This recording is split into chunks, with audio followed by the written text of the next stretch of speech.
भाग 9। अविनाश गन ताने अमोघ को घूरने लगा तो अमोघ हंसते हुए आगे बढ़ा और बोला, 2, क्योंकि तुम चला नहीं सकते। एक गोली चलेगी और मेरे गिरने के साथ साथ तुम्हारा सपना भी बिखर कर चूर हो जाएगा।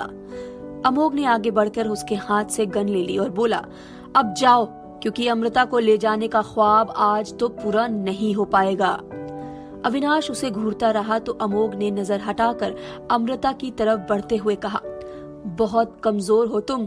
नशे में धुत लड़की को थाने ले जाने की सोच रहे थे, होश में रहते ले जाने की औकात नहीं है ना। अविनाश गुस्से से बोला, औकात की बात मत करो। क्यों ना करूं? बेशक हिम्मत बहुत दिखाते हो तुम, लेकिन फिर भी तुम्हारी आज की इस हरकत को देखने के बाद मुझे ये जानकर खुशी हुई कि कुछ भी कर लो तुम, पर तुम्हें अंदाजा तो रहता ही है कि अमृता चीज क्या है।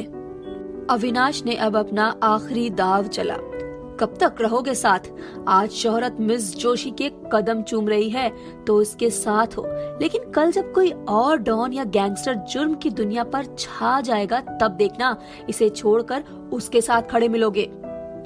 अमोघ अमृता को उठाकर गाड़ी में रखते हुए पलटकर पूरी दृढ़ता से बोला, मुश्किल से मुश्किल वक्त आ जाए, सारी दुनिया खिलाफ हो जाए, तब भी मैं तुम्हें अमृता के साथ ही मिलूंगा। इसके चक्कर में मर जाओगे एक दिन। अविनाश बोला, कौन जिंदा रहेगा ये बताओ, मरना तो एक दिन सबको है। अमोघ मुस्कुराहट बिखेरते हुए बोला और गाड़ी की तरफ बढ़ गया। अविनाश उसकी गाड़ी में बैठते ही पीछे से बोला, आज तो ले जा रहे हो, लेकिन एक दिन इसे मैं थाने जरूर पहुंचाऊंगा। इंतजार रहेगा। इश्क से हुआ है तुमसे, मुझे नहीं। तुम्हारी हर एक चाल, हर कदम पर नजर रहेगी मेरी। इसकी तरफ बढ़ना या इसके एहसासों के साथ तब बंधना जब इसका एहसास दिल में हो। गेम खेलने के लिए नहीं, प्यार हो या नफरत हो, हमें लॉयल्टी पसंद है। मन में तलखी हो तो मुंह से इश्क मत जताना। रिश्ता इश्क का हो या नफरत का, इसकी स्वाभाविकता बने रहने देना। दिखावा करोगे तो अमृता की निर्ममता झेलने की शक्ति भी रखना अपने अंदर। मुझे क्या करना है और क्या नहीं ये मैं खुद तय करूंगा। साम दाम दंड भेद सब जायज है नफरत और मोहब्बत में, सब जायज है, लेकिन फिर भी कहूंगा इस डगर पर चलने से पहले खुद को खपा देने की हिम्मत रखना, क्योंकि जख्म अगर इसे मिले तो एक कहर तुम पर भी बरसेगा। वो समर्पित होना चाहती है तुम्हारे प्रति, लेकिन मैं बहुत अच्छे से देख पा रहा हूँ कि तुम सिर्फ उसे भ्रमित करना चाहते हो। बर्बाद हो जाओगे इसे बर्बाद करने में। ये तुम्हें मंजिल बनाना चाहती है, लेकिन मैं जानता हूँ कि तुम सिर्फ एक पड़ाव हो, पड़ाव। लाख कोशिश करोगे, लेकिन मैं कुछ नहीं बिगड़ने दूंगा। सब कुछ दरकिनार करके आगे बढ़ना सिखा दूंगा इसको। अविनाश मुस्कुराया और बोला, कमजोर आंक रहे हो मुझे। मैं किसी को कमजोर नहीं आंकता, बिल्कुल सही आंकता हूँ, और इसलिए जानता हूँ कि लाख ये खुद को तुम्हारा समझे, तुम इसके कभी नहीं बन सकोगे। तुम बस इसे प्रेम का दिखावा करने के नए तरीके इजाद करोगे। असल में इसे कभी नहीं चाहोगे तुम, ये मैं बहुत अच्छे से समझता हूँ। सही समझ रहे हो, मुझे इससे कभी प्यार नहीं हो सकता। अविनाश बोला और मुड़ा तो अमोघ पीछे से बोला, खुद को तुर्रम खां समझते हो? याद रखना मैं भी उस्ताद हूँ, उस्ताद। अविनाश अपनी बाइक पर बैठ गया तो अमोघ ने गाड़ी में बैठते हुए शीशा नीचे कर अपनी साइलेंसर लगी गन निकाली और उसके पहिए पर फायर करते हुए बोला, पीछा कर सकते हो इसलिए ये जरूरी है। अमोघ ने ग्लास चढ़ा लिए और गाड़ी को स्पीड से बढ़ा ले गया तो अविनाश बाइक पर हाथ मारते हुए गुस्से में उस दिशा में घूरता रह गया। अमोघ अमृता को लेकर घर आया और उसके कमरे में लिटाकर खिड़की पर चला गया। सिगरेट सुलगाई और फूंकते हुए अविनाश की बात को याद किया, इसे तो मैं आज थाने पहुंचाकर ही रहूंगा। अमोघ ने पलटकर अमृता की तरफ देखा और बोला, ये लड़का ठीक नहीं है। इसके मन में तुम्हारे लिए लड़की समझकर इज्जत तक नहीं, प्यार तो छोड़ ही दो। अमृता नींद में बड़बड़ाई, सूर्यवंशी। अमोघ उसके पास चला गया और फिर चादर से ढक दिया, एसी का टेम्परेचर मेंटेन किया और दरवाजा लगाकर आसमा के रूम की तरफ चला गया। दरवाजे पर हाथ रखा तो दरवाजा बंद मिला, इसलिए वो अपने कमरे में लौट गया। अमोघ रात भर लैपटॉप पर काम करता रहा, फिर उठकर कॉफी बनाई और बालकनी में चला गया। सुबह हो चुकी थी। अमृता तो उठी ही थी कि सिरहाने पर उसके नींबू पानी पहले से ही रखा था। उसने ग्लास उठाकर पिया और सिर पर हाथ रखकर बाहर निकली तो आसमा मिल गई। हाथ में 2 कप चाय थी। गुड मॉर्निंग, आसमा ने कहा तो अमृता ने उसकी तरफ देखा और बोली, गुड मॉर्निंग, ये नींबू पानी तुमने रखा है? अमोघ ने भिजवाया था। कहाँ है वो? कमरे में, बाहर बालकनी में। तुम चाय पियो, मैं बाद में पी लूंगी। ये सब मत किया करो, तुम्हें अपने काम के लिए नहीं रखा है यहाँ। चोटें आई हैं, आराम करो ताकि जल्दी ठीक हो जाओ और यहाँ से जा सको। आसमा ने धीरे से कहा। अमृता अमोघ के कमरे की तरफ चली गई। आसमा नीचे लॉन में चली गई।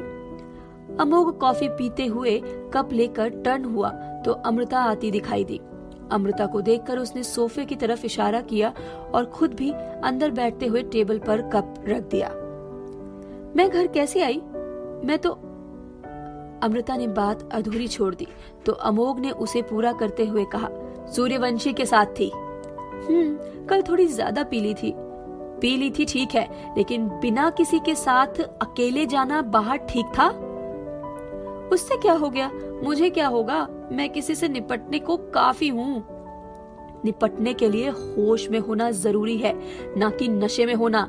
एक तो शराब का नशा, उस पर इश्क का नशा। होश में थी कल तुम? ऐसा भी क्या हो गया? तुम इस लहजे में क्यों बात कर रहे हो? तो क्या करूं, तुम्हारा दिमाग फिर गया है। बात बताओ पहले, क्या हो गया? तुम इतने गुस्से में क्यों हो? पीती तो पहले भी थी ना? पीती थी तो घर में रहती थी, पीकर बाहर नहीं निकल जाती थी। कल तो सूर्यवंशी मिला था ना सड़क पर। हाँ, तो वो तो इत्तेफाक था, लेकिन क्या होता अगर तुम उसे हमारे ठिकाने के बारे में बता देती, या फिर वो तुम्हारा चेहरा देख लेता? कितनी भी नशे में रहूं, पर इतना नशा नहीं रहता कि कोई मेरा पता पूछे और मैं उसे बता दूं। और चेहरा तो स्कूल में भी नहीं दिखाया। नकली चेहरे के साथ पढ़ाई की है। अब तो आदत हो चुकी है इस झूठे चेहरे के साथ जीने की। सूर्यवंशी से प्यार जरूर हुआ है, पर जिंदगी को उसके नाम पर बदल नहीं दिया है मैंने। कल अगर मैं नहीं आता तो पता नहीं कहाँ ले जाता तुम्हारा ये नशा तुम्हें। क्यों नहीं आते? इसी वजह से तुम बिगड़ गई हो। तुम्हें पता रहता है कि मैं तुम्हें खोज लूंगा। क्या हुआ था कल बताओ? ये सस्पेंस बनाकर दिन रात कर दोगे क्या? थाने ले जा रहा था तुम्हें वो, तुम्हारे इस इश्क के चक्कर में। वो? हाँ वो। आराम से तुम्हें बिठा कर तिराहे तक पहुंचा दिया था। जब मैं मिला तो हाथापाई भी हो गई, क्योंकि मना करने पर मान ही नहीं रहा था अड़ियल। वो तो कह रहा था घर ले जा रहा है। तो क्या कहेगा? थाने ले जा रहा हूँ। उसने खुद कहा मुझसे कि थाने ले जाकर रहेगा तुम्हें। खुद कहा उसने? अमृता ने गंभीरता से कहा। अमोघ जेब में हाथ रखकर गहरी सांस छोड़ते हुए बोला। अमृता सोच की मुद्रा में अलमारी की तरफ बढ़ गई। सिगरेट के पैकेट से सिगरेट निकाली और सुलगाते हुए धुआं छोड़कर आंखें बंद कर ली। थाने? वो भी अमृता जोशी? अमृता मुस्कुराई और धुआं फूंकते हुए बोली, आज शाम आदमी रवाना करो, रात को मुलाकात होगी। कहाँ? समझते हुए भी पूछ रहे हो? बहुत जाकर मिली मैं। अब लोग आकर मिलेंगे अपनी मर्जी से, वरना जबरन हमारी मर्जी से। अमोघ ने सिगरेट निकाल ली तो अमृता ने खड़े होते कहा, सुनो ना, अगर मुझे नहीं खोज पाते तब? अमोघ सिगरेट जलाते हुए बोला, जिसे सिर्फ खोजने की चाह हो वो खोज ही लेता है। पा लेने की चाह वाले तरसते हैं अक्सर। क्यों? कि खोज अचानक होती है, जबकि कुछ पाने के लिए नियोजित योजना बनानी पड़ती है। योजनाओं के असफल होने के चांस रहते हैं, खोज के नहीं। अमृता ने सिर हिलाते हुए कहा, पता नहीं तुम्हारी कुछ बातें कभी कभी मेरी समझ में ही नहीं आती। अभी छोटी हो। अच्छा, मैंने काम कर दिया है, लैपटॉप में सेव है सारी फाइल। अब सोऊंगा, रात भर नहीं सोया हूँ। ठीक है, सो जाओ। अमृता चली गई तो अमोघ ने सिगरेट बुझाई और लेट गया। आसमा लॉन में बैठकर नॉवल पढ़ रही थी। अमृता भी बाहर चेयर पर जाकर बैठ गई और अमोघ की बनाई फाइल्स देखने लगी। आसमा उठते हुए बोली, अमोघ के पास जा रही हूँ बात करने। वो सो रहा है और यहाँ क्या परेशानी है? मैं कौन सा तुम्हें भस्म कर दूंगी यहाँ बैठने पर? नहीं, वो बात नहीं है। तो फिर? कुछ नहीं, पढ़ रही हूँ मैं। क्या पढ़ रही हो? नॉवल है। प्यार व्यार के चक्कर में तो नहीं पढ़ी हो ना? नहीं, मैं किसी से प्यार नहीं करती, करना भी मत, बेकार चीज है ये सब। ठीक है, तुम पढ़ लो। अमृता काम करने लगी तो आसमा कुछ देर पढ़ती रही, फिर धीरे से निकल गई और जाकर अमोघ के सिर के नीचे से तकिया खींच लिया। अमोघ उठते हुए बोला, आसमा यार, क्यों सर के नीचे भूकंप ला दिया, सोने दो। आसमा चादर खींचते हुए बोली, उठकर बैठो वरना दंगल भी कर दूंगी। आसमा, क्या आसमा? दिमाग हिलाकर आसमान में तारे दिखाएगी अभी आसमा? तुम तारे दिखाओगी मुझे? तुम्हें तो मैं बताता हूँ अब। क्या जबरदस्त नींद आ रही थी। कहते हुए अमोघ ने आसमा को पकड़ने को हाथ बढ़ाया। आसमा हंसते हुए पीछे हट गई तो अमोघ ने दूसरी तरफ तकिया फेंक कर मारा और लपक कर उसकी तरफ बढ़ा। आसमा हंसते हुए सोफे पर गोल गोल चक्कर काटने लगी। पीछे पीछे अमोघ भी उसे पकड़ने के लिए भागने लगा। आखिर में उसकी चोटी हाथ आ गई तो वो खींचते हुए बोला, आ गई ना पकड़ में। छोड़ो अमोघ, अब खींचोगी मेरा तकिया? नहीं, पक्का वाला प्रॉमिस।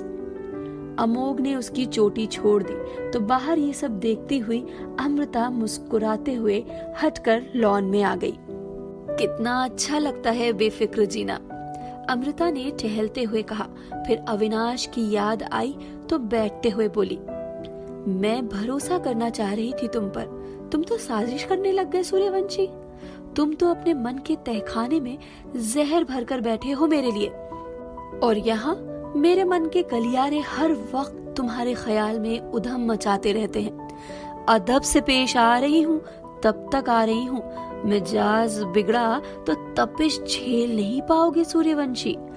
माना गलत हूँ मैं, लेकिन तुम्हें सताना नहीं चाहा था, पर धोखे से मुझे थाने ले जाने का सोचकर दिमाग खराब कर दिया है तुमने मेरा। अब तुम्हें यही चाहिए कि मैं अपने पर आऊं, तो आती हूँ अब मैं अपने पर।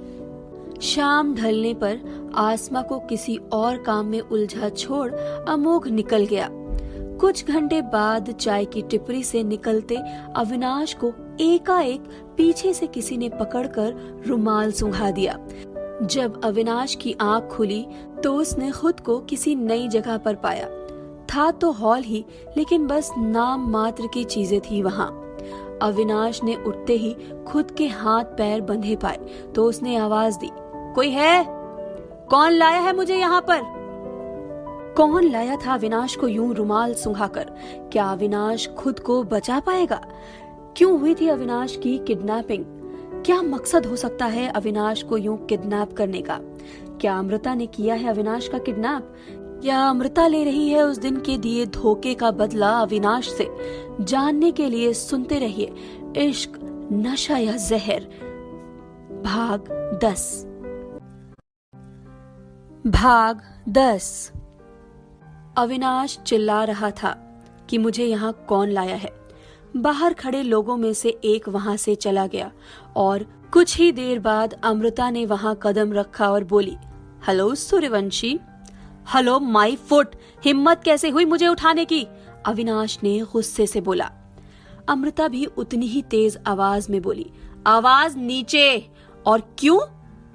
कौन है तू जो तुझे उठाने को अलग से हिम्मत चाहिए? जैसे बाकी किसी आदमी को उठवाती हूँ वैसे ही तुझे उठवा लिया। नया क्या हो गया इसमें?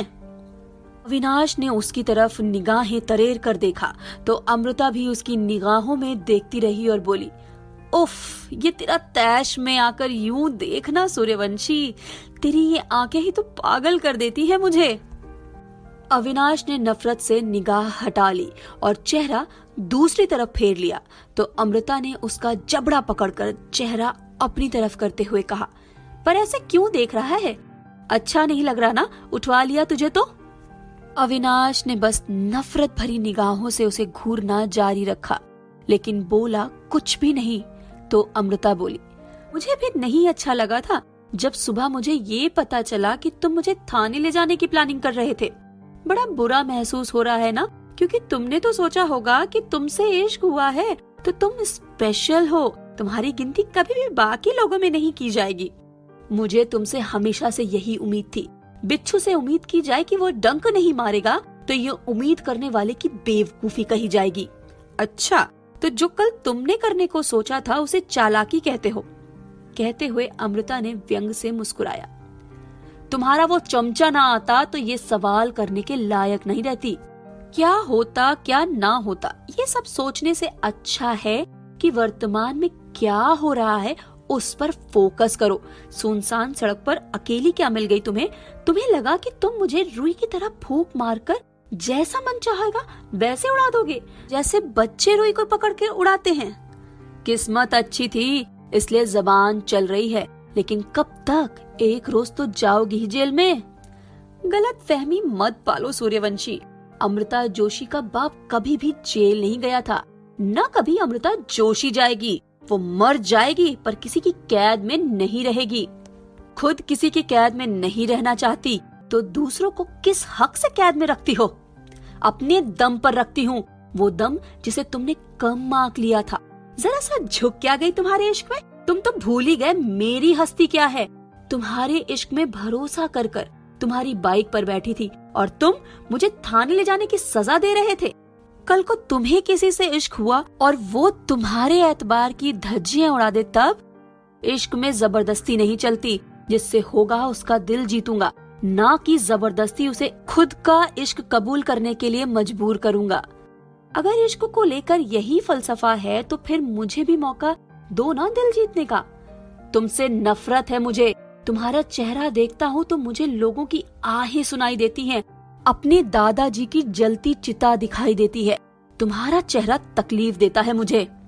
अपनों के जलने पर सबको तकलीफ होती है सूर्यवंशी, लेकिन किसी से नफरत करने से मरे हुए वापस नहीं आते। मैं पुलिस कर्मियों से कितनी ही नफरत क्यों ना कर लूं, मेरे पापा जिंदा नहीं हो जाएंगे। और तुम्हारे दादाजी की चलती चिता से मेरा क्या लेना देना? वो तो पहले ही मर चुके थे। अमृता, कहा ना आवाज नीचे, अमृता ने गुस्से से गरज कर बोला। अपने दादा की डेथ के लिए मुझे जिम्मेदार मानने से अच्छा है कि वजह ढूंढते उनके मरने की। किसी भले चंगे इंसान को अचानक हार्ट अटैक आया तो क्यों आया आखिर? लेकिन नहीं, तुम्हें तो बस मुझे किसी तरह गलत ठहराना है। ढूंढा कभी क्यों का जवाब कि हार्ट अटैक क्यों आया?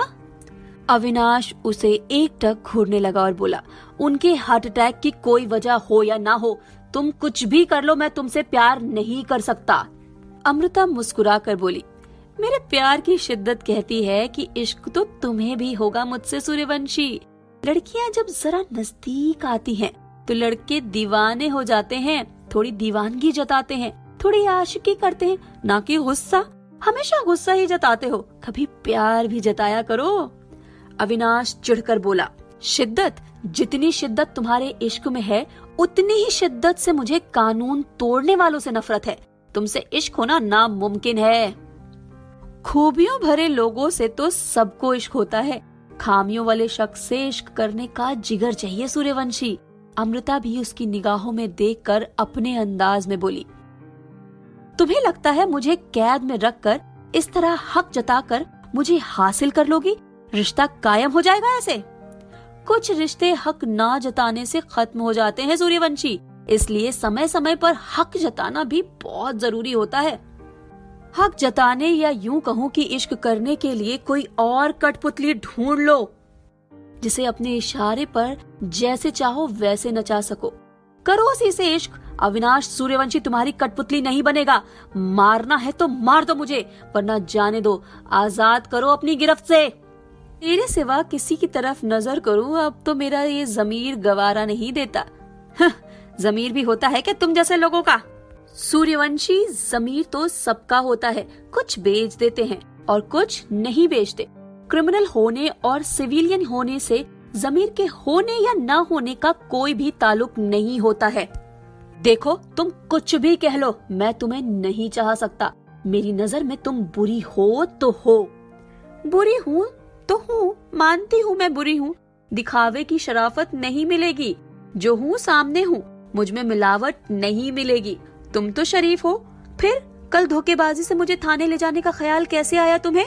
अच्छे काम के लिए झूठ बोला जा सकता है और धोखा भी दिया जा सकता है, तो फिर मैं गलत क्यों हूँ? मैं भी गलत करने वालों के साथ गलत ही करती हूँ। उस रोज इतने पुलिस वालों को मारा, गलत नहीं था? वो तो जैसे रात में मुझ पर फूल बरसाकर निकले थे, गोलियां बरसाई थी उन्होंने मुझे मारने के लिए। लगी भी थी मेरे बाह पर, उनकी ड्यूटी थी वो। और मेरा कर्म है, सख्त स्वभाव की हूँ, मुझे मारने की कोशिश करेगा, बचने पर मैं भी उसे मारने की पुरजोर कोशिश करूंगी, तो मारो मुझे।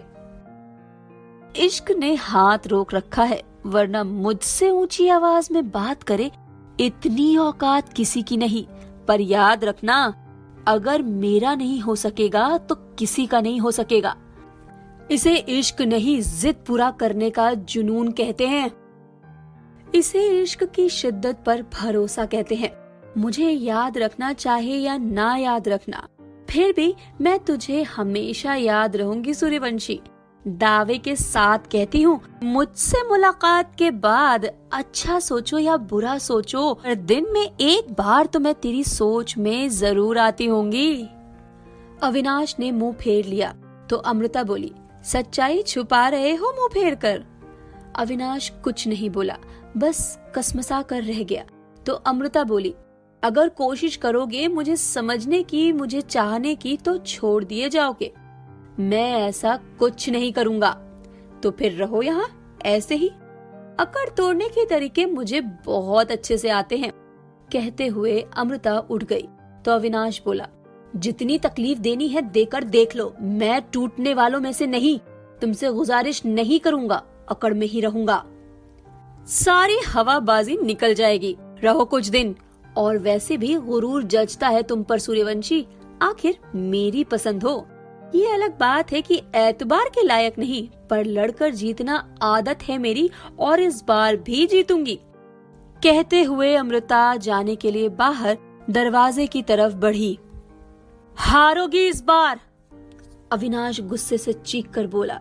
तो अमृता भी बाहर निकलकर दरवाजा लगाते हुए बोली, हार जीत से तो ज्यादा डटे रहना मायने रखता है, और मैं डटे रहने वालों में से हूँ।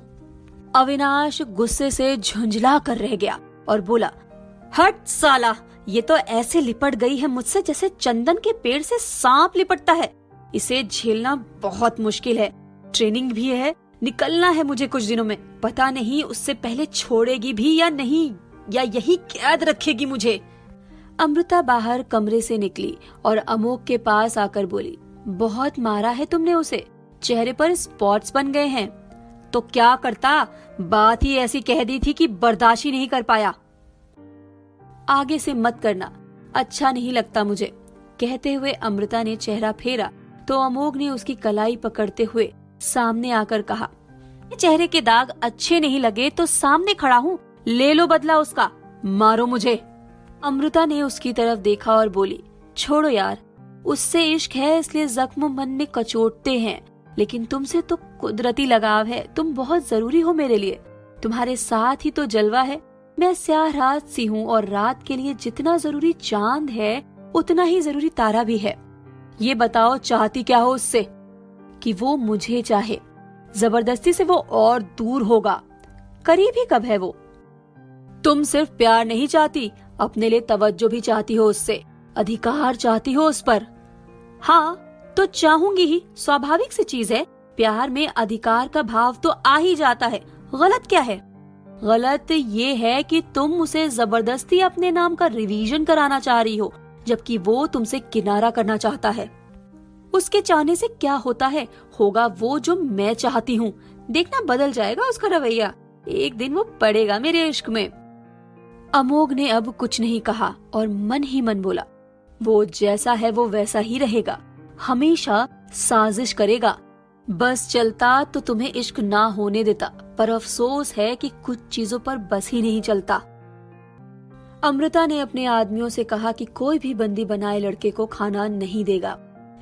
अविनाश को बेहोशी का इंजेक्शन लगवाकर अंडरग्राउंड हॉल में छोड़ दिया था।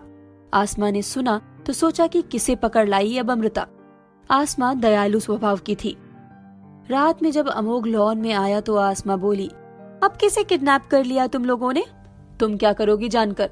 बताओ ना। वही लड़का जो कल तुम्हें बचाने अंदर आ गया था।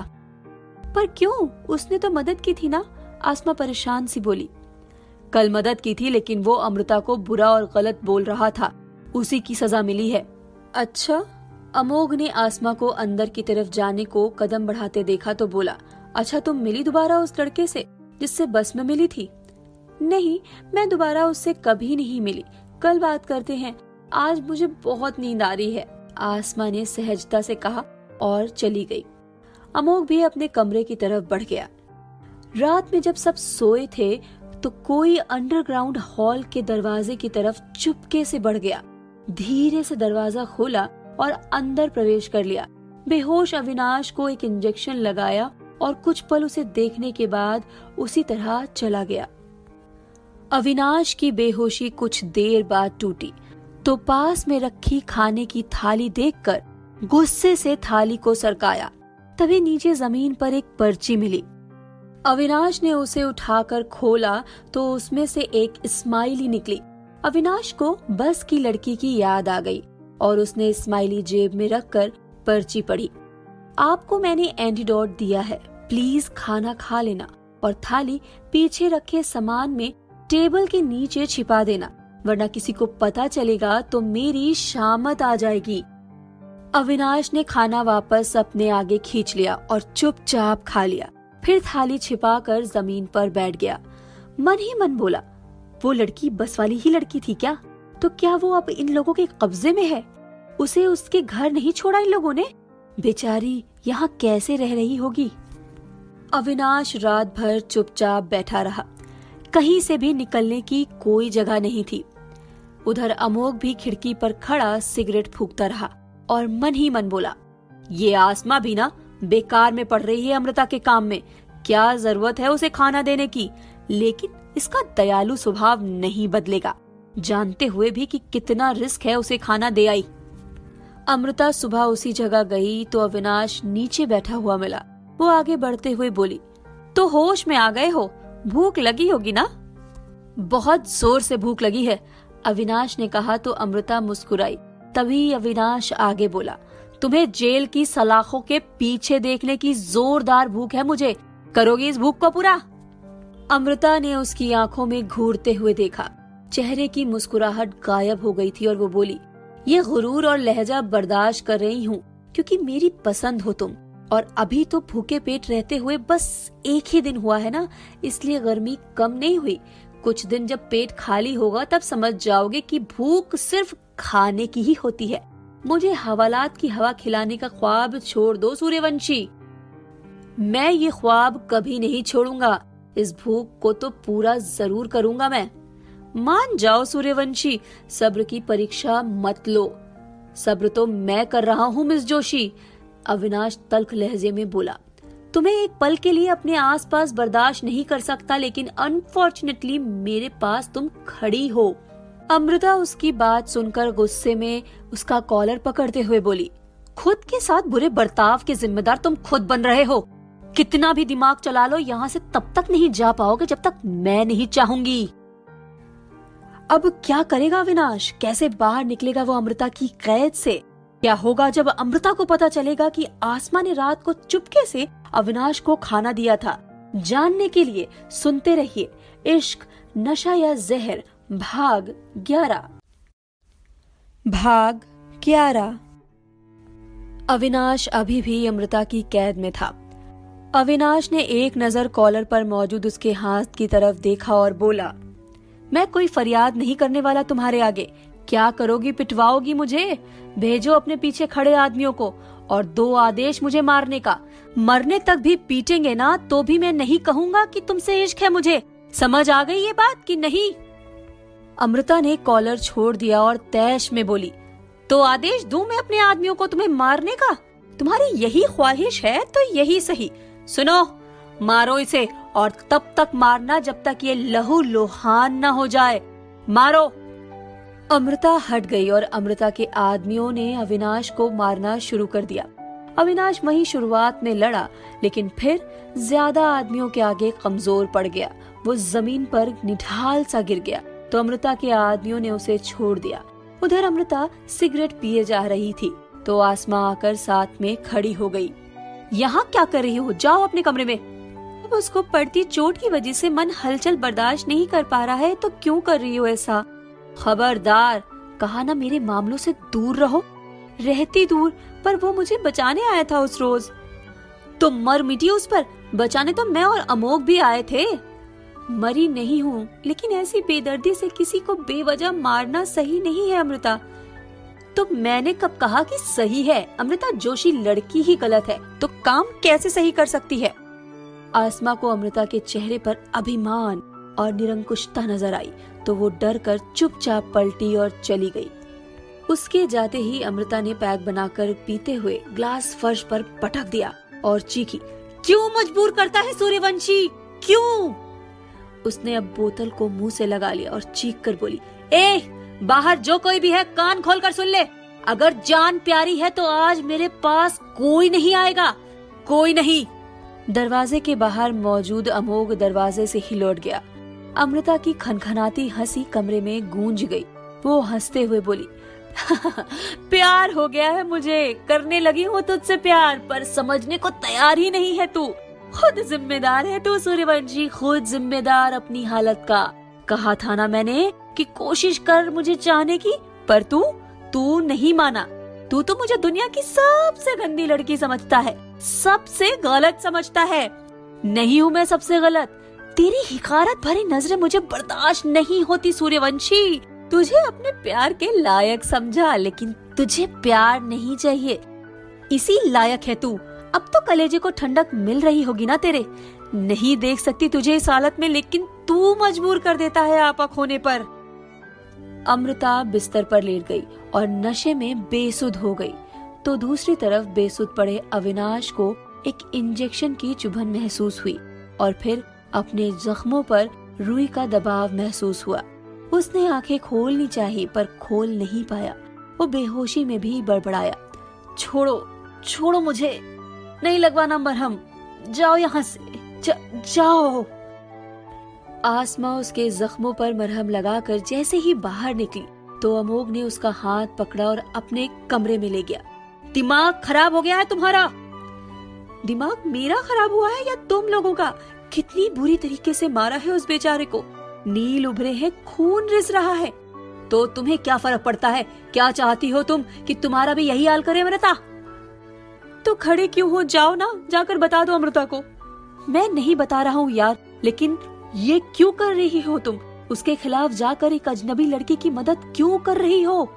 क्योंकि मुझ में इंसानियत है अभी, तुम लोगों की तरह पत्थर दिल नहीं हूँ मैं। तो इंसानियत को खुद तक रखो, अमृता के खिलाफ मत लुटाओ।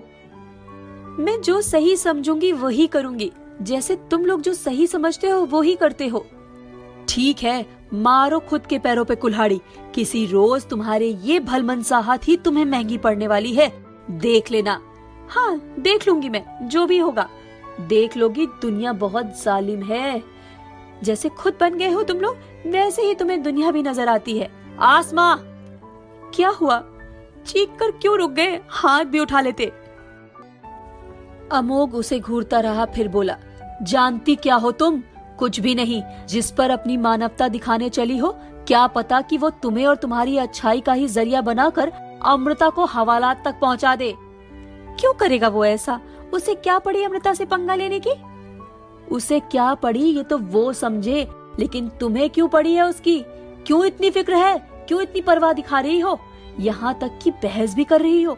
तुम तो बहस नहीं किया करती थी, सीधी और शांत लड़की हो। अभी भी हूँ मैं सीधी शांत, लेकिन मुझसे नहीं देखा जा रहा है ये सब।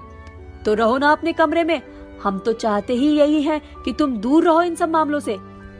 मैं यहाँ हूँ तो मैं नहीं रह पाऊंगी दूर। सारी जिंदगी मलाल रहेगा कि कोई बेकसूर मेरी नजरों के सामने मर गया। फाइन, बचाओ अपने सो कॉल्ड बेकसूर शख्स को, मैं भी चुप रहूंगा। लेकिन अमृता को अगर भनक भी लग गई तुम्हारे इन इंसानियत भरे कारनामों की, तो तुम समझना मैं एक लफ्ज नहीं बोलूंगा तुम्हारी साइड से। मत बोलना, लेकिन अभी तो मैं मदद करूंगी उसकी। कुल्हाड़ी देता हूँ, मार लो उसी पर अपनी गर्दन। मरने का शौक चराया है, बेवकूफ लड़की। अमोघ गुस्से से बोला और पीछे मुड़कर सिगरेट जला ली तो आसमा उसकी तरफ बढ़ने को हुई, लेकिन अमोघ ने नाराजगी से भरकर फौरन बोला, खबरदार जो मेरी सिगरेट को हाथ लगाया, जाओ यहाँ से और दरवाजा लगा दो मेरा। आसमा भी मुड़ते हुए बोली, कर लो अपने फेफड़े खोखले, मुझे क्या पड़ी है? और लोगों से बच रहे हो ना? अरे तुम दोनों को कोई और क्या मारेगा? खुद ही सिगरेट और बियर पीकर मर जाओगे एक दिन, पागल। आसमा ने जाते जाते दरवाजा लगा दिया तो अमोघ ने धुआं फूका और बोला, कुछ समझ नहीं आ रहा इस बार। ये आसमा बस इंसानियत के नाते उसकी मदद कर रही है या फिर कहीं ये वही बस वाला लड़का तो नहीं? अगर ये हुआ तो दोनों बहनों की जिंदगी का गेम खेलेगा। कैसे बचाऊंगा, किसे छोड़ूंगा, कैसे सुलझाऊंगा इस गुत्थी को? आसमा अपनी अच्छाई के आगे कुछ भी नहीं समझेगी और अमृता अपने इश्क के नशे में कुछ नहीं समझेगी। और वो सूर्यवंशी साम दाम दंड भेद की बात करता है। उसका दिमाग का कुछ पता नहीं, कुछ भी नहीं कहा जा सकता। सीधे कायदे से चलेगा या फिर टेढ़े रास्ते को अपनाकर अमृता को तोड़ना चाहेगा। सुबह अमृता उठी और नींबू पानी के लिए आवाज दिया तो कुछ पल बाद अमोघ दरवाजा खोलकर अंदर आया। अमृता की तरफ ग्लास बढ़ा दिया तो अमृता ने पीने के बाद ग्लास रखते हुए अमोघ की तरफ देखा, लेकिन अमोघ ने उसकी तरफ निगाह नहीं उठाई और मुड़कर चल दिया। तो अमृता खड़े होते हुए बोली, सुनो ना, रुको तो। अमोघ रुक गया और पलटा तो अमृता फौरन बोली, कुछ हुआ है क्या? नहीं, अमोघ ने जवाब दिया। तो फिर मुझसे बात क्यों नहीं कर रहे? बात करने का क्या फायदा जब कोई उस पर अमल ना करे? मतलब? अमृता बिल्कुल निर्दोष चेहरे के साथ उसकी तरफ देखते हुए बोली तो अमोघ बोला, क्या था ये सब? इश्क के नशे में डूब रही हो या शराब के नशे में? हर दिन ऐसा करोगी तो कैसे काम चलेगा अमृता? उसे पिटवाया तो मुझे किसी तरह राहत नहीं मिल रही थी। समझ नहीं पाओगे तुम। दर्द उसे दिया लेकिन मुझे भी महसूस हो रहा है वो हर जख्म। आदत से मजबूर हूँ तो हाथ नहीं रोक पाई, लेकिन इश्क से भी तो मजबूर हूँ। कैसे सहती ये सब? और काम है जिसे मन लगाया जा सकता है। आंखें बंद करके शूटिंग प्रैक्टिस करो, पदचापों से लोगों को पहचान बताना सीखो। सीखने को बहुत कुछ बाकी है, लेकिन तुम्हें नहीं सीखना। तुम सबसे आसान तरीका खोज रही हो। ठीक है, दिमाग खराब होने पर करूंगी अब से प्रैक्टिस। वो होश में आ गया? नहीं मालूम। उसके होश में आने से ज्यादा जरूरी मेरे लिए तुम्हारा होश में आना है। मैं आ गई हूँ होश में। तैयारी करो, आती हूँ प्रैक्टिस पर। अमोघ चला गया तो अमृता अंडरग्राउंड की तरफ बढ़ गई। सिर भारी लग रहा था, फिर भी उसने जाकर दरवाजा खोला तो अविनाश ने उसकी तरफ निगाह उठाई। अविनाश की हालत देखकर बहुत बुरा महसूस हुआ और वो आगे बढ़कर बोली, खातिरदारी पसंद आई? बहुत। अविनाश उसी अकड़ के साथ बोला। अमृता मुस्कुराई और थूक निगलते हुए बोली, शुक्रिया। वो जाने को मुड़ते हुए बोली, ये प्रतिक्रिया की उम्मीद थी। I like it. देख नहीं पा रही हो अपनी खातिरदारी? बकवास मत करो। शराब पी कर आई हो? तुम्हारे पैसों की नहीं पी। जश्न में पी या गम में? तुम सवाल किस हक से पूछ रहे हो? गहरी ठंडी और कठोर आवाज में अमृता ने उसकी निगाहों में देखते हुए सवाल किया। अविनाश चुप रह गया तो अमृता बोली, हक जमाना चाहते हो मुझ पर? कभी नहीं। अमृता फिर मुस्कुराई और नरम लहजे में बोली, तो तुम दूर जाना चाहते हो? हाँ, तुम जैसी बेरहम लड़की के करीब रहना भी कौन चाहेगा? क्या बेरहमी की है मैंने तुम्हारे साथ? क्या इश्क करना बेरहमी होती है? जबरदस्ती अपना फितूर कबूल करवाना इश्क नहीं।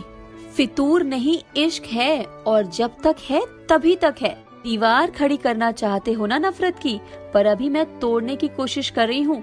लेकिन अगर ये दीवार एक बार खड़ी हो गई ना तो मैं इसमें खिड़की भी नहीं बना पाऊंगी, और दोबारा मुड़कर देखने वालों में से मैं नहीं हूँ, और ना ही तुम्हें झांकने दूंगी। तुम्हें देखना भी कौन चाहता है? असलियत को अपनी गुंडागर्दी के पीछे छुपाती हो, वरना औकात क्या है तुम्हारी? तोहमत लगाकर उसे सच साबित करने की कोशिश अच्छी कर लेते हो सूर्यवंशी। बहुत बेहुदी सोच रखते हो। लेकिन वो क्या है ना कि जब किसी का साथ पाने की चाह हो तो वो कितना भी बुरा हो अच्छा ही लगता है। जानती हूँ कि गलत आदमी की ख्वाहिश पाल बैठी हूँ, पर हसरत तो हसरत है, ये सोच समझकर नहीं होती। मैं गलत आदमी? रियली? तुम्हारे मुंह से ये लफ्ज अच्छे नहीं लगते। मान लो इस बात को कि मैं तुम्हारी किस्मत में नहीं, और मैं किस्मत का फैसला नामंजूर करती हूँ। जानते हो एक दिन आएगा जब मैं सामने पड़ूंगी तो तुम्हारी धड़कनें रफ्तार पकड़ लेंगी। शिद्दत से मुझे मोहब्बत करना चाहोगे, हर वक्त मेरे दीदार की आरजू रहेगी। आज मुझ में जो बेहिसाब जुनून परवान चढ़ रहा है तुम्हारे प्यार पाने का, वो एक दिन जुनून तुम्हारे अंदर भी जागेगा सूर्यवंशी। ये आत्मविश्वास है या गुरूर जो भी है, एक बात सुन लो कि मुझ में तुम्हें लेकर अगर कोई जुनून है तो वो है तुम्हें सलाखों के पीछे पहुंचाने का जुनून। अगर मुझे दर्द दोगे तो दर्द में तुम्हारी भी हिस्सेदारी होगी सूर्यवंशी। अमृता जोशी का इश्क बहुत मजबूत है, तुम्हारे दिल में खुद के लिए एहसास जगा ही दूंगी। तुम्हें अपना ना बना लूं तो किस बात की अमृता जोशी, तुम जैसी लड़की से मुझे इश्क हो ही नहीं सकता। मुझ जैसी लड़की कैसी हूँ मैं, जानती नहीं हो? तुम्हारे मुंह से तो सुनूं। इश्क की पेशकश लड़कियां नहीं रखती और खुद को समंदर कहती हो ना, तो न जाने कितनी सहराओं की प्यास बुझाई होगी। सूर्यवंशी, अमृता ने चीखते हुए अविनाश को मारने के लिए हाथ उठा दिया तो अविनाश ने बीच में ही उसके हाथ को कलाई से पकड़ते हुए कहा, सच्चाई का सामना नहीं कर सकती तो चीखो मत, आवाज नीचे। अमृता अपना हाथ नीचे खींचते हुए चीखी, आवाज ऊंची करने का शौक है तो पहले अपना किरदार ऊंचा करो, सोच ऊंची करो। नीचे सोच के लोग मेरे सामने आवाज ऊंची करे मुझे कतई पसंद नहीं है। अमोघ अमृता की ऊंची आवाज सुनकर वहां चला आया तो अविनाश ने उसकी तरफ देखा और फिर अमृता की तरफ देखकर बोला, घूम तो रहा एक आगे पीछे, फिर भी मुझे चाहती हो? ए, बकवास नहीं, उस दिन छोड़ दिया था, आज नहीं छोड़ूंगा। अमोघ ने सख्त लहजे में बोला। क्या कहा था उस दिन? अमृता ने अमोघ की तरफ नजरें करते हुए पूछा। कुछ नहीं, ऐसे गंदे अल्फाज में अपनी ज़बान पर लाकर अपनी ज़बान खराब नहीं करना चाहता। मैं ही बताता हूँ ना, अपना ये कसा हुआ जिस्म पेश करके इसे खुद के पीछे घुमाती हो ना। अमोघ की मुट्ठी और जबड़े कस गए, लेकिन अमृता ने अविनाश की तरफ सहजता से देखा और नरमी से बोली, ओह, जैसे तेरी माँ अपना कसा हुआ जिस्म पेश करके तेरे बाप को पीछे घुमाती थी। अमृता! अविनाश चीखा और अमृता की गर्दन पकड़ ली तो अमोघ ने आगे बढ़ना चाहा, लेकिन अमृता ने हाथ ऊपर उठाकर उंगली हिलाते हुए इनकार कर दिया। फिर अपने हाथों से अविनाश की गर्दन पर वार करते हुए बोली, श्श, चीख मत, ऐसी सोच वाला शख्स किसी अच्छे खून की पैदाइश तो हो ही नहीं सकता। अमृता! कहते हुए अविनाश फिर उसकी तरफ लपकने को हुआ तो अमृता ने पूरी तरह लोड गन पलक झपकाते ही उसकी तरफ तान दी और बोली, मिजाज ठंडा रख सूर्यवंशी, वरना पूरा ठंडा कर दूंगी। उसकी आंखों में चेतावनी थी और जबान में सख्ती। अविनाश फिर भी उठा और उसे घूरने लगा तो अमृता बोली, मोहब्बत है तुझसे, लेकिन इज्जत पर बात आ जाए तो खुद की इज्जत से ज्यादा किसी चीज से मोहब्बत नहीं है मुझे। वैसे है कहाँ तेरी माँ, परलोक सिधार गई या भाग गई? ए लड़की, मेरी माँ के बारे में एक लफ्ज नहीं। अविनाश तैश में आकर चीखा तो अमृता गन अपने होठों पर रखते हुए बोली, श्श, आवाज धीमी रखकर बात करो, भूलो मत कि कहाँ खड़े हो और किसकी मर्जी से खड़े हो। तुम कांच हो और मैं पत्थर, टूट जाओगे इसलिए टकराने से बचो। तुम्हारी माँ सती सावित्री और मैं गलत रास्ते पे क्या चल दी, लड़की भी गलत हो गई। सूर्यवंशी, दूसरों को गाली देने में मजा आता है तो खुद पर गाली पड़ी तो सुनकर तमतमा उठे, उसे भी इंजॉय करो। दूसरे के स्वाभिमान को पैरों तले रौंदते हो और अपने स्वाभिमान का दम भरते हो। वाह जी वाह। क्या होगा अब अविनाश का? कब छोड़ेगी अमृता अविनाश को, या अविनाश की मदद आसमा करेगी भागने में? जानने के लिए सुनते रहिए इश्क, नशा या जहर, भाग 12। भाग 12। अविनाश और अमृता के बीच बहस अभी भी जारी थी। अविनाश बोला, मिस जोशी, पहले ही बहुत नफरत है मेरे अंदर तुम्हारे लिए, उसे और मत बढ़ाओ।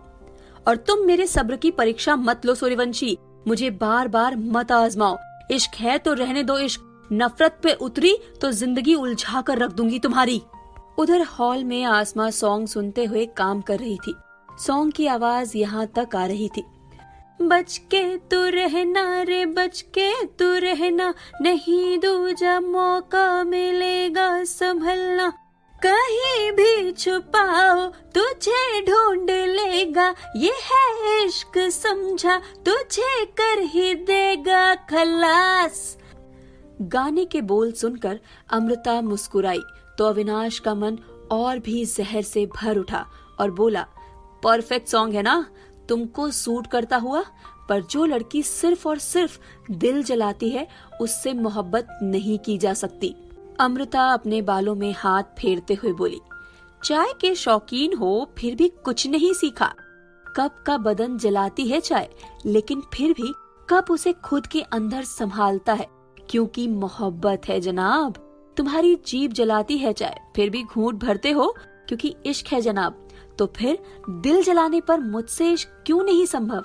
सुकून मिलेगा मुझसे इश्क करके तुमको? नहीं है संभव। सुकून ही तो छिन गया है मेरा तुमसे टकराने के बाद। क्यों संभव नहीं? क्योंकि मन में एक धारणा सेट कर चुके हो। उस धारणा से ऊपर उठो और किसी नॉर्मल लड़की की तरह समझो मुझे।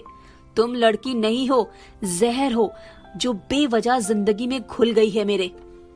किसी रोज जब नफरत की बर्फ पिघलेगी तब मेरी मोहब्बत नजर आएगी, और उस रोज मेरा इश्क ठुकराने का पछतावा होगा तुम्हें सूर्यवंशी।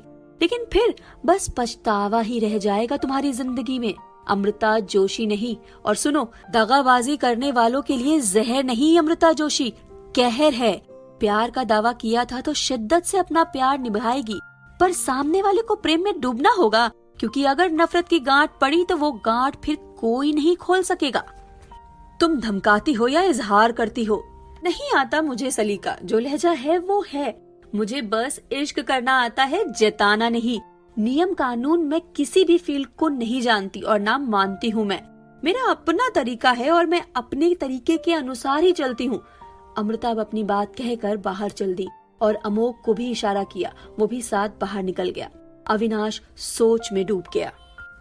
उधर आसमां काम करते हुए ख्यालों में गुम थी। दिल तो जन्म के वक्त से ही धड़कता है, लेकिन मुझे तो अब महसूस होता है जिस्म में एक अजीब सी सनसनी होती है जब उसके आसपास होती हूँ या जब उसे छूती हूँ तब। इतना अलग सा एहसास है ये। मुझे तो वो बहुत पसंद है, तब से जब उससे पहली बार एक मोड़ पर टकराई थी, फिर बस में, और फिर उस रोज अचानक जब मैं कैद थी तब वो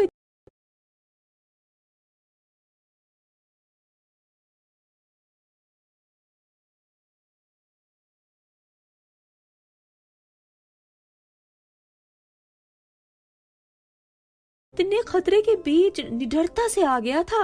मैं तो हैरान रह गई थी, दिल हार गई थी मैं उस पर। कैसे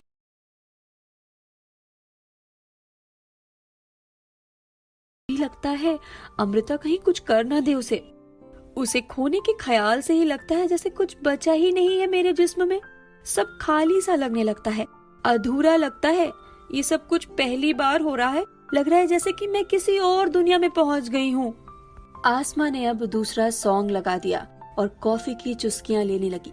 सॉन्ग था, उनसे मिले नजर के मेरे होश उड़ गए, ऐसा हुआ असर के मेरे होश उड़ गए।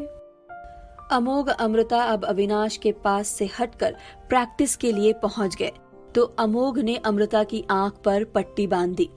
वो धीरे धीरे कदम रखते हुए वार करता और अमृता उससे बचने की कोशिश करती, लेकिन वो कंसंट्रेट नहीं कर पा रही थी, इसलिए उसे चोट लग रही थी। अमोघ ने आखिरकार हथियार फेंक दिया और बोला, ध्यान नहीं दे रही हो अमृता, बहुत चोट लग रही है तुम्हें। क्या करूं, मैं परेशान हो जाती हूँ, चोट पहुंचाती है मुझे उसका ऐसा रवैया। एक बात कहना चाहूंगा, मानने का वादा मत करो, लेकिन कोशिश करना कि मान सको। क्या? तुम कुछ दिनों के लिए यहाँ से दूर चली जाओ। बहुत वक्त हो गया है बाहर गए हुए, अगले महीने जाने वाली थी ही, तो क्या फर्क पड़ जाएगा, 1 महीने पहले चली जाओ। लैपटॉप में सब डेटा जमा कर चुका हूँ, ज्यादा मेहनत नहीं करनी पड़ेगी तुम्हें। कुछ दिन इन सब बातों से दूर हो जाओ प्लीज। सोच तो मैं भी यही रही थी, इस शहर से दूर हो जाना ही सही रहेगा, पर अभी 1 हफ्ता रुक कर जाऊंगी। तब तक आसमा भी ठीक होकर यहाँ से जाने लायक हो जाएगी, और हो सकता है कि सूर्यवंशी का गर्म दिमाग भी तब तक ठंडा हो जाए। शाम को फिर प्रैक्टिस करते हैं, कहते हुए अमोघ चल दिया तो अमृता ने उसका हाथ पकड़ते हुए कहा, रुको तो सही। क्या करूं, सूर्यवंशी पुराण सुनूं? हाँ, किसे सुनाऊं, वो सुनना ही नहीं चाहता। तुम सुनोगे नहीं तो फिर कहाँ जाऊं? क्या करूं फिर, बात को समझती ही नहीं हो। वो इतनी बुरी बातें कहता है और फिर भी तुम उसे पलटकर वैसी ही बातें कहती हो। वो तुम्हारी कही बातें मजबूरन बर्दाश्त करता है और तुम भी उसकी बातें इश्क की वजह से ही बर्दाश्त कर लेती हो। इस सब में अच्छा है उसे आजाद कर दो। तुम इजहार कर चुकी हो और वो जुड़ना नहीं चाहता तुमसे, तो उसे ख्यालों में ही अपना बना लो ना। ये मोहब्बत भी मोहब्बत ही होगी। और यकीन मानो, इस इश्क से खूबसूरत कुछ नहीं। इश्क में किसी को जबरदस्ती अपना बना लेना और फिर ऐलान करना कि मेरा इश्क मुकम्मल हो गया। मुझे बताओ, क्या वाकई खुशी मिलेगी इस मंजिल से तुम्हें? किसी को जबरदस्ती अपना बना लेना सही नहीं है कि किसी भी जेस्चर से ऐसा भरोसा नहीं मिल पाता मन को कि वो तुम्हारा होना चाहता है। तुम उसे बल्कि हमेशा चाहती रहो। नहीं रोक रहा मैं तुम्हें, लेकिन जबरदस्ती पाने की जिद छोड़ दो। और बार बार वो चोट करता है तुम्हारे चरित्र पर। मुझे बिल्कुल भी अच्छा नहीं लगता। मुझे भी नहीं अच्छा लगता, लेकिन सबको मौका देना चाहिए सुधरने का, और मैं उसे वही मौका दे रही हूँ। कब तक?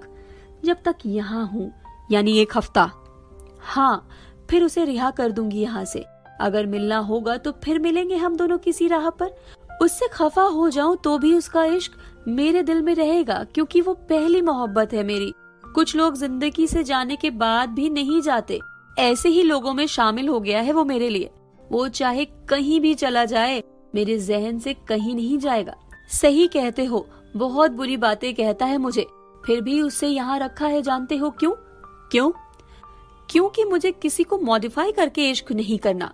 जब मैं चाहती हूँ कि जो मुझे चाहे वो मेरी हर अच्छाई, मेरी हर बुराई के साथ अपनाए, तो उसे भी उसकी कमियों के साथ ही अपनाना चाहती हूँ मैं। यही इश्क है। जानती हूँ कि दिल गलती से एक बेदिल के हाथ चला गया। अब गया तो गया, मैं दी हुई चीज वापस नहीं लेती। अमोघ मुस्कुरा दिया और बोला, चलो अब दिमाग शांत होगा तब हम प्रैक्टिस करेंगे। एक बात बताओ, तुम्हें नहीं लगता कि उस सूर्यवंशी के दादा की डेथ अचानक कैसे हो गई? इसके पीछे कोई राज है? क्यों? ऐसा क्यों लगता है तुम्हें?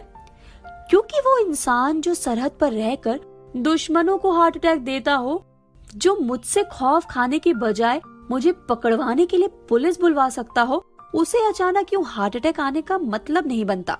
सूर्यवंशी भी ऐसा कोई काम नहीं करता जिसकी टेंशन लेकर वो ऊपर चले जाएं। ये सब पता करना उसका काम है, हमारा नहीं। हाँ, ये भी सही है। अब तो जाने वाला चला गया, और जब हम वजह नहीं हैं तो हमें क्या? कहते हुए अमृता उठी और चल दी। अमोघ भी एनर्जी ड्रिंक पीते हुए चल दिया और अचानक आसमा के पीछे जाकर बोला, किससे मिली नजर कि तेरे होश उड़ गए? आसमा अमोघ के अचानक पीछे बोलने से घबरा गई और उसके हाथ से कप छूट कर गिर गया। अमोघ ने भी जानबूझकर नहीं पकड़ा। तुम्हारी वजह से कप टूट गया। कॉफी अब तुम बनाओगे। नंबर 2 उस बस वाले का मैं बुला देता हूँ, बना देगा कॉफी। अमोघ कहते हुए आसमा पीछे दौड़ी तो अमोघ पीछे हटते हुए बोला, बताओ ना, बाद में कहीं वो बुरा मान गया तो कि मेरे हाथ की कॉफी क्यों पी ली? चुप रहोगे या नहीं तुम? अरे मैं क्यों चुप रहूं? ख्यालों में तो तुम गुम थी, खामोश सी। अमोघ चुप हो यार। अमृता, क्या अमृता? तुम्हारे पीछे, मैं बेवकूफ बनने वाला नहीं। क्या हो रहा है अमोघ? अमृता ने कहा तो अमोघ फौरन पीछे पलटा और बोला, ये गाना सुनने में इतनी मगन थी कि इसने बेख्याली में कॉफी का मग तोड़ दिया, और अब कह रही है तुम साफ करो, इसलिए मेरे पीछे पड़ रही है। नहीं, मैंने बेख्याली में नहीं तोड़ा, इसकी वजह से टूटा। इसने अचानक आकर मुझे डरा दिया। अमृता ने अमोघ की तरफ देखा। वो कंधा उचकाते हुए बोला, नहीं, तुम्हें तो पता है मैं गंभीर रहता हूँ। ये सब डराने जैसी बचकानी हरकतें मैं नहीं करता। सिम्मी, अमृता ने आवाज दी तो एक लेडी दरवाजे पर आ खड़ी हुई। साफ कर दो ये सब। और आसमा, क्या बात है, गाने सुन रही हो आज? वो हॉस्टल में रहकर आदत हो गई है, वहाँ बोर होने लगो तो गाना ही चला लिया करती हूँ। तो बोर हो रही थी तुम? नहीं, अकेली थी तो बस चला लिए थे। अच्छे नहीं है सॉन्ग्स? बहुत अच्छे हैं, सुनो। रुको ना, अमोघ कह रहा है कि कब टूट गया तो टूट गया, मैं तुम दोनों के लिए कॉफी बनाऊंगा। अमृता ने अमोघ की तरफ देखा और अमोघ ने आसमा की तरफ देखा, तो आसमा ने भी अमोघ की तरफ देखकर भौएं उछालते हुए लिपसिंग की। खल्लास। अब उसे क्या देख रहे हो, बनाओगे तो बनाओ कॉफी। हाँ, कहते हुए अमोघ चल दिया। आसमा ने अमृता की तरफ देखकर मुस्कान बिखेरी। अमृता भी मुस्कुराते हुए सोफे पर बैठ गई। सॉन्ग अब भी चल रहे थे। हम सफर चाहिए, उम्र भर चाहिए, आपके प्यार की एक नजर चाहिए। आसमा उठते हुए बोली, बंद कर दूं? नहीं, रहने दो, अमृता ने कहा। फिर अविनाश के बारे में सोचने लगी। दिल तो देते हैं सब, दिल की औकात क्या, दिल की औकात क्या, तभी तो उसे मेरी कद्र नहीं है। वो उठी और बोली, आती हूँ जरा देर में। अमृता अविनाश की तरफ जाने को बढ़ गई और उसे देखकर बोली, सूर्यवंशी, दिमाग ठंडा हुआ या नहीं? एक बात जहन में बिठा लो, तुम कुछ भी कर लो पर तुम्हारी उस पहली नजर के असर से बेअसर नहीं रह सकती।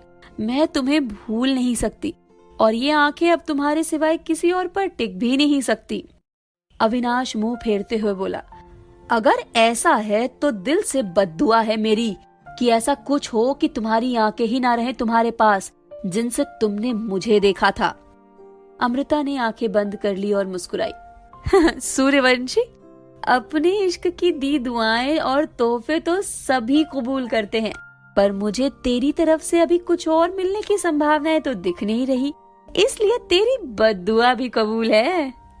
अमृता दरवाजा खोलकर निकलने लगी तो अविनाश पीछे से बोला, जब जानती हो कि कुछ नहीं मिलेगा तो पकड़कर ही क्यों रखा है? अमृता कुछ नहीं बोली और निकल गई तो अविनाश का दिमाग भन्ना उठा। उफ, कहां से ये मेरी जिंदगी में आ गई? अविनाश चीखा, अमृता, जवाब चाहिए मुझे, तुम मुझे कैद कर कर नहीं रख सकती। अमृता फिर कदम बढ़ाते हुए बोली, मुझसे सवाल पूछते हो कि तुम्हें क्यों पकड़ा है? अरे मैंने कहाँ पकड़ा, पकड़ा तो तुमने मुझे है, खुद की निगाहों से।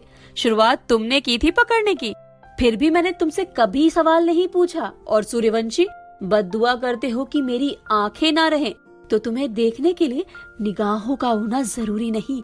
आंखें नहीं भी रहेंगी तब भी तुम मेरे ख्वाब में आते रहोगे। किस किस्म की लड़की हो तुम?